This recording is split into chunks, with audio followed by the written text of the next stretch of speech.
പാലക്കാട് സ്വദേശിനി ഭർത്താവും കുട്ടികളുമൊത്ത് ഭർതൃവീട്ടിൽ താമസിച്ചു വരവെ 2009 ഭർത്താവ് മരണപ്പെട്ടു.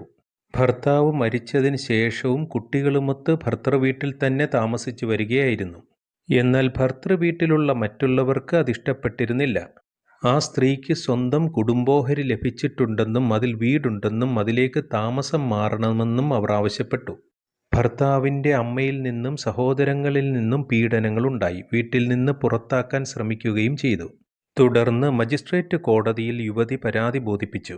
എന്നാൽ മജിസ്ട്രേറ്റ് കോടതി ആ പരാതി തള്ളുകയാണുണ്ടായത്. യുവതി അപ്പീലുമായി സെഷൻസ് കോടതിയെ സമീപിച്ചു. സെഷൻസ് കോടതി സ്ത്രീയുടെ വാദം അംഗീകരിക്കുകയും ഭർതൃവീട്ടിൽ നിന്ന് ഇറക്കിവിടാൻ പാടില്ല എന്ന് ഉത്തരവിടുകയും ചെയ്തു.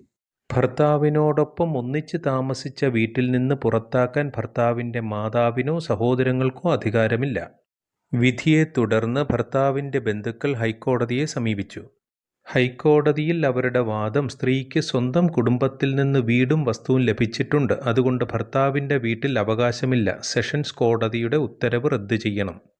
ഇരുഭാഗത്തെയും കേട്ടതിന് ശേഷം ജസ്റ്റിസ് MP സ്നേഹലത നിരീക്ഷിച്ചത്, ഭർത്താവിനോടൊപ്പം ഏത് വീട്ടിൽ താമസിച്ചിരുന്നോ ആ വീട്ടിൽ തുടർന്നും താമസിക്കുന്നതിന് ഭാര്യയ്ക്ക് നിയമപരമായ അവകാശമുണ്ട്. അവർക്ക് സ്വന്തമായി വീടുണ്ടായാലും ഇല്ലെങ്കിലും.